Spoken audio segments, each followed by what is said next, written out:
British colonies.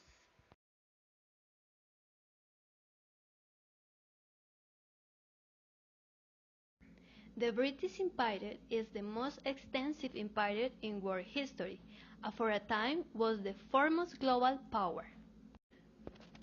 It was a product of the European Age of Discovery, which began with the global maritime exploration of Portugal and Spain in the late 15th century. The British developed a sense of their own destiny and moral responsibility in the world, believing that many of her colonial subjects required guidance to prevent anarchy and chaos.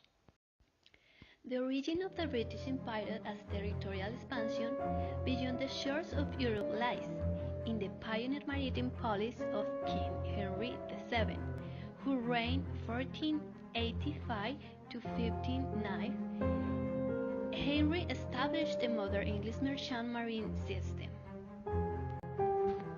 The empire thus took shape during the early 17th century, with the English settlement of the 13 colonies of North America, which would later become the original United States, as well as Canada's Atlantic province, and the colonization of the smaller islands of the Caribbean such as Jamaica and Barbados.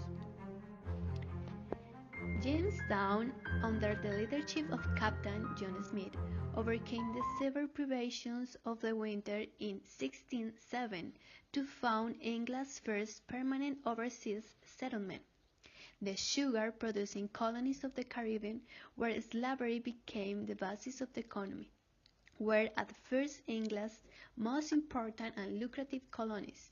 Thus, the Anglo-American Empire was slowly expanded by war and colonization. What happened with all the Indians in America? It was a holocaust where millions disappeared. From the colonial period of the early 50s through the 20th century, the indigenous people of America have experienced massacres, torture, terror, sexual abuse, systematic military occupations, removal of indigenous people from their ancestral territories. There was some indigenous groups. The most familiar of the southeastern indigenous people are the Cherokee, Chickasaw, Choctaw, Creek, and Seminole, sometimes called the fifth civilized tribes. In the northeast there was two main groups, Iroquois speakers and the more numerous Algonquian speakers. India was divided into three administrative zones: Bengal, Madras, and Bombay. Mandra was the first place where they settled.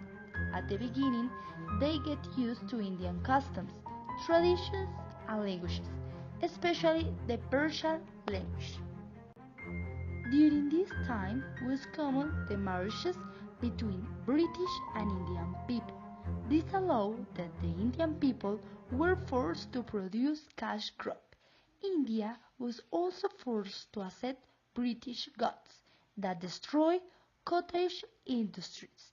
Many peasants had to borrow money to pay the extremely high taxes imposed on them.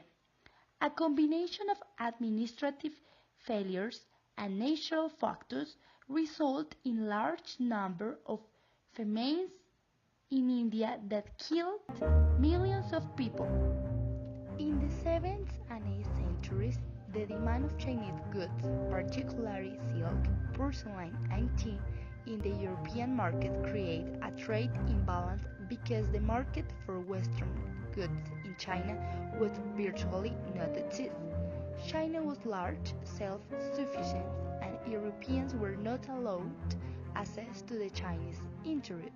European silver flowed into China when the cannon system, instituted in the mid of 7th century, confined in the sea trade to the cannon and to the Chinese merchants of the 13 factories.